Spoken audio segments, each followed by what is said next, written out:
Porter Robinson is undoubtedly one of the most successful and loved electronic artists from the past decade. He has shown his creative diversity with every release and every project, and he continues to push himself to keep that evolution and growth going. If you clicked on this video, you're probably already pretty familiar with Porter and his music, but his musical journey has been going for nearly 2 decades, and there might be a lot of things that you don't know about him, which is why in this video, I'll be covering 28 things you probably don't know about Porter Robinson. Number 1. He has many different aliases that he has performed under. These include Virtual Self, Air to Earth, DJ Not Porter Robinson, Audio Mission, Antagon Moore, Eco Wraith, and Bloodsphere, which was his first online alias.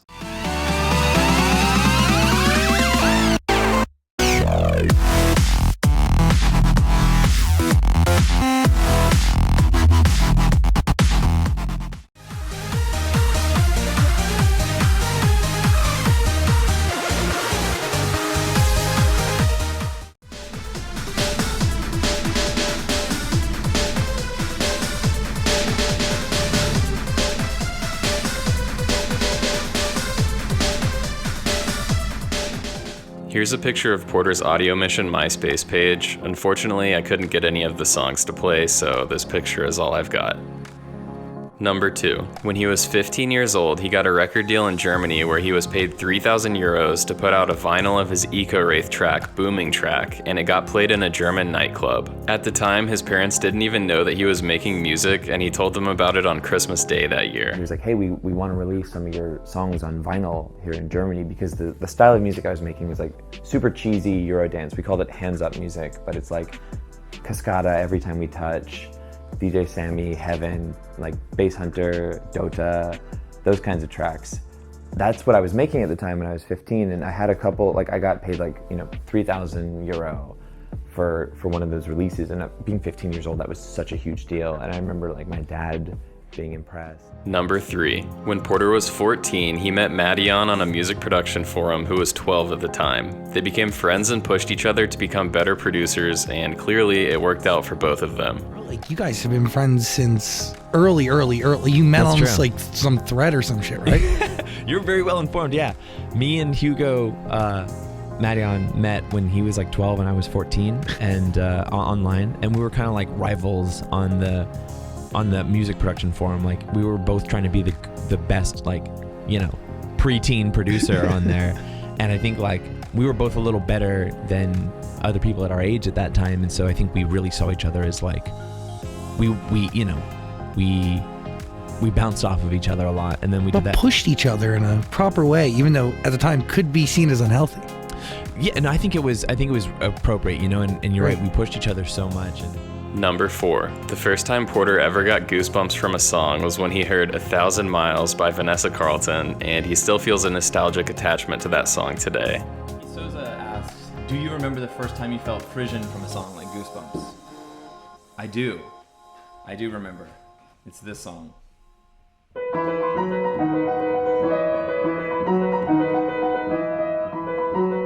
That was like the first song I ever loved. 1,000 Miles was like, I remember being like 12 years old or something like that, and I remember the exact bridge we were going over, physical bridge, not a musical bridge, and I heard it, and it was like the first time maybe younger than 12, it was the first time I reacted to music. Like, I remember like it just I felt my whole body light up, and her voice and everything. Like, 1,000 Miles still slaps. It is a certified banger. Number 5. He was also very inspired as a kid by Daft Punk's Discovery album, which is something he shares in common with Flume, and probably a lot of other producers if we're being honest. But then my other sort of first love, my gut reflex answer to that is Discovery by Daft Punk.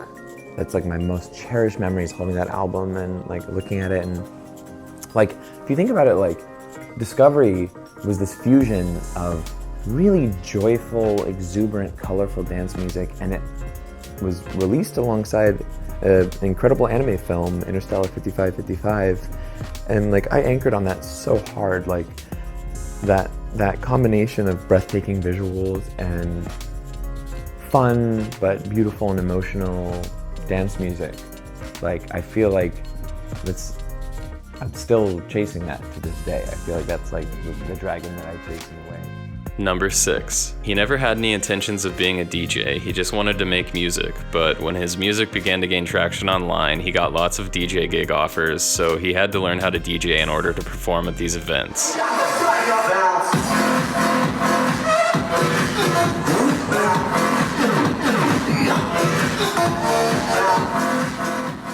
Number 7. His first set he ever played was at Motive nightclub in Santa Cruz. When he was invited to play there, he didn't know how to DJ, so he taught himself as best as he could on YouTube, but still ended up botching his intro.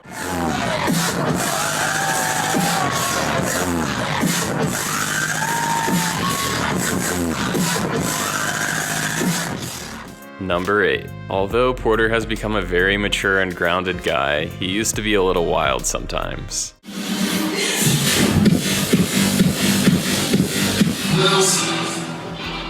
Number 9. 2010 was the year that he abandoned his formerly used online aliases and began using his real name for his music. Number 10. Skrillex discovered Porter when Say My Name gained notoriety online, and in 2011 he signed his Spitfire EP to his label Ausla. Just 10 minutes after the EP dropped, Beatport crashed due to the servers not being able to handle the amount of site traffic that was coming in for the EP. Number 11. Although the song Hear the Bells says it's featuring imaginary cities, it's really just a remix of their song Bells of Cologne. The songs are extremely similar, with Hear the Bells sounding like a more electronic rendition of the original. Number 12. As a kid, he was obsessed with Dance Dance Revolution. He had the home version, but he preferred playing it at arcades because the mat would slip around too much when he was playing at home. DDR is what ultimately inspired him to begin producing, and he actually finally got 2 of his songs in DDR, Look at the Sky and Something Comforting. And so I'm extremely happy because 2 of my songs are coming to DDR. Look at the Sky and Something Comforting are both going to be released in the new update. And I just want to find like the child version of myself and sit him down and be like, dude, okay, listen, you're gonna pick up music production software. This is gonna go really well, so don't stop. And by the way, your music is gonna be added to DDR in the future. Number 13. Mariah Carey's 2018 track called GTFO samples Goodbye to a World.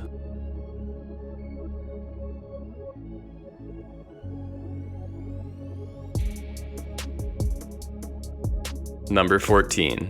His favorite game of all time is Star Wars Galaxies, an MMORPG from 2003, and it actually served as his inspiration for Worlds. My favorite game of all time is this game called Star Wars Galaxies, which is this true like virtual world, this true like MMORPG from the early 2000s. Number 15. In February of 2014, he uploaded a 10-hour-long video to YouTube announcing his upcoming Worlds album. Sea of Voices was the first single released off of the album, and the whole album was released in August of that year. This album showed fans that the old Porter Robinson would not be coming back.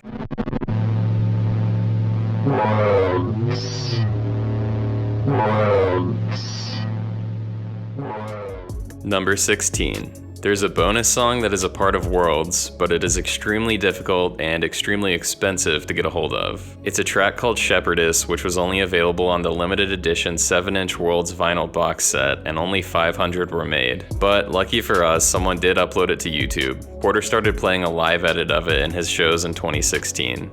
Number 17. He was a co-writer of Zed's track Clarity, and he once said in an interview that he could live solely off of his royalties from the song. The song was originally named Poseidon, and then it later became Clarity.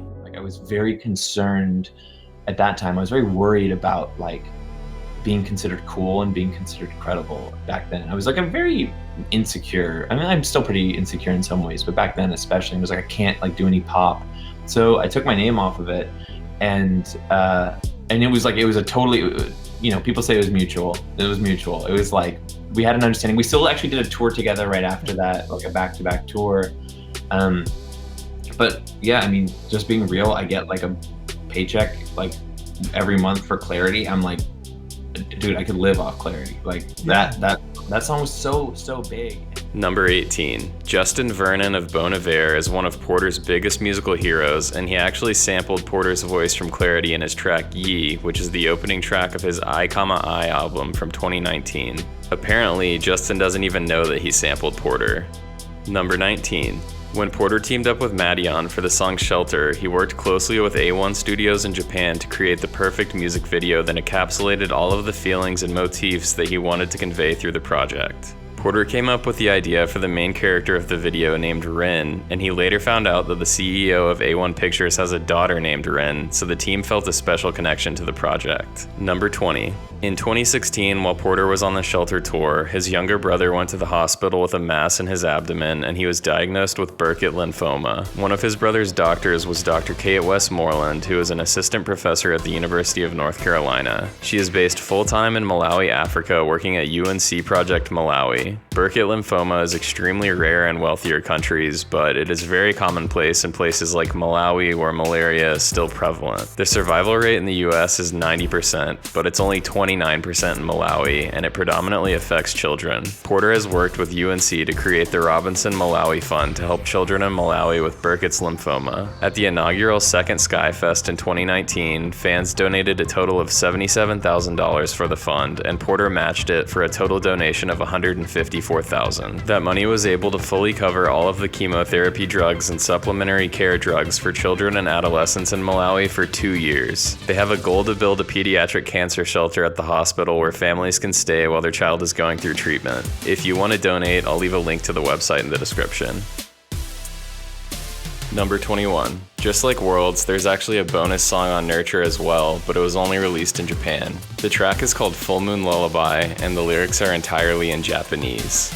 Number 22. Porter is a huge fan of Lil B, so his fiancée got Lil B to do a Porter Robinson freestyle, which she gave him for Christmas. He has played this song in his Secret Sky sets in the past. Porter Robinson, Porter Robinson, Porter Robinson. Number 23. DJ Patero is the official mascot of Second Sky Festival, and he plays a DJ set every year at the festival. DJ Patero wanted to rewind, but his fins are just too short. At the inaugural Second Sky Fest in 2019, Porter came out on stage to announce that the secret guest wasn't able to make it and that DJ Patero would be filling in. DJ Patero removed the costume, revealing that it was actually Skrillex.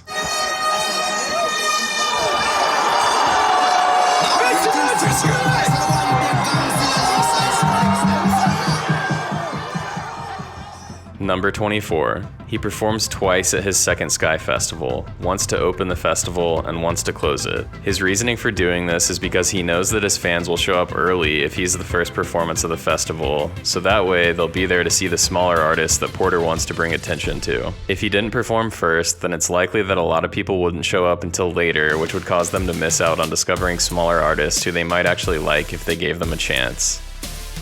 Number 25. His fiance's name is Rika, and she was the inspiration for many of the songs on Nurture. She introduced him to League of Legends, and he now has a song he made specifically for the game, and she's actually singing in the background of it in the middle of the song. He now loves to play the game, and he plays in a group with Wave Dash, James Ivy, Michael Clifford, and Jordan Jenkins, as well as many others.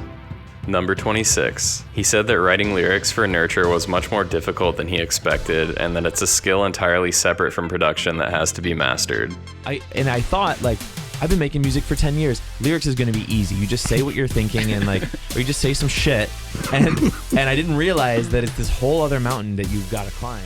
Number 27. He has a pretty interesting and unorthodox method for writing his lyrics. Yeah, one of the things that part of my process is that I'll like, when I'm trying to come up with lyrics, I'll turn on the auto-tune to 100% and like, you know, so it sounds like this, like the and I'll just start babbling like random syllables. I'll be like to whatever melody of whatever I'm writing. I'll start hearing lyrics in the noise. When I press play, when I play it back with all the auto-tune and all the effects and stuff like that, it starts getting a little blurry. And I'm like, oh, it kind of sounds like I'm saying XYZ here. And it's like this Rorschach test, you know? It's like I'm really just seeing my own reflection there. I'm hearing the things I kind of want to hear. Number 28. In 2017, he tweeted, "I can make something good," which is a lyric in his song Look at the Sky from his Nurture album. He actually started making that song in 2015, and he started making the song Something Comforting in 2014.